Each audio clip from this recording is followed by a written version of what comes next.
pour comprendre ce qu'est la loi naturelle selon saint Thomas, il faut éviter de la réduire à un concept juridique, même à un concept éthique ou moral. La loi naturelle, selon saint Thomas, doit se comprendre dans un contexte beaucoup plus large, un contexte de sagesse, et plus spécialement dans le contexte du gouvernement divin. De quoi s'agit-il? Lorsque Dieu crée, il ne se contente pas de poser les créatures dans l'existence, mais il les conduit jusqu'à leur perfection, qui consiste précisément dans l'union à Dieu, une union qui est différenciée selon les différents types d'êtres. Mais cette action de gouvernement divin, qui vise à conduire les créatures à leur fin, est la mise en œuvre de la providence de Dieu, de la sagesse de Dieu. Comment est-ce que Dieu conduit les créatures? Il conduit les créatures non pas de l'extérieur, si je puis dire, comme le joueur de football conduit le ballon jusque dans le filet de l'adversaire, mais il agit de l'intérieur. Dieu est le créateur et par conséquent, il inscrit dans l'intime de chaque créature un ensemble de dynamismes qui porte cette créature à s'accomplir selon le projet de Dieu. Donc c'est une action intérieure.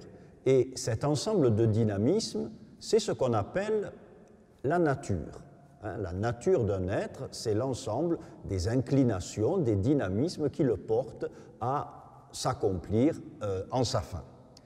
Donc, en tout être créé par Dieu, il y a un ensemble de dynamismes, une nature, par exemple, le dynamisme fondamental qui porte chaque être à se conserver dans l'existence, et non seulement à se conserver, mais à s'épanouir, à se développer.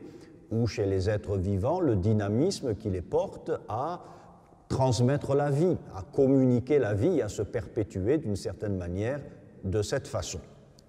Donc cela dit, les créatures spirituelles occupent une place tout à fait à part dans le gouvernement divin. Non seulement elles sont créées, voulues et gouvernées pour elles-mêmes, étant donné qu'elles sont les seules qui peuvent en quelque sorte faire monter tout l'univers vers Dieu par la connaissance et par l'amour, et ces créatures vont être gouvernées d'une manière particulière, en raison de ce qu'elles sont, en raison de leur propre fin.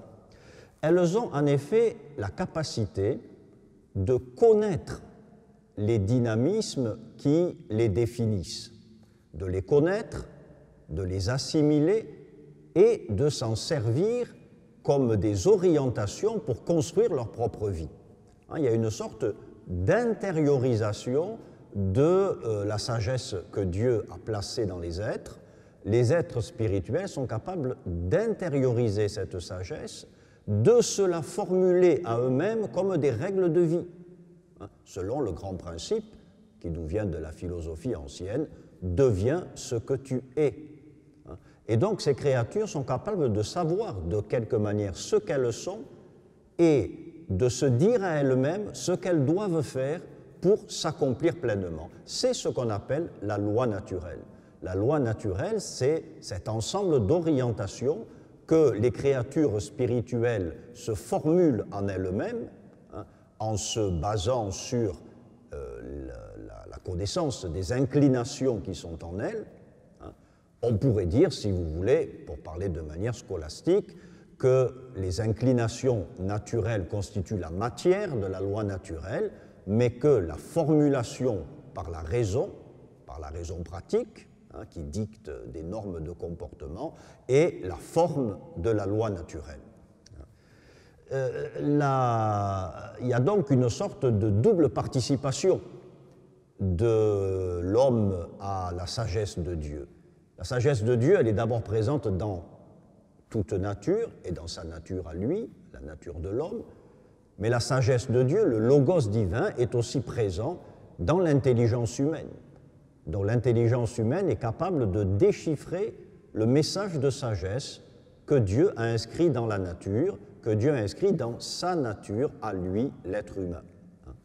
Et il se le formule comme une loi. La notion de loi est tout à fait fondamentale chez saint Thomas. La loi, chez saint Thomas, n'est pas du tout un commandement de la volonté s'adressant à la volonté. C'est une indication de l'intelligence qui s'adresse à l'intelligence.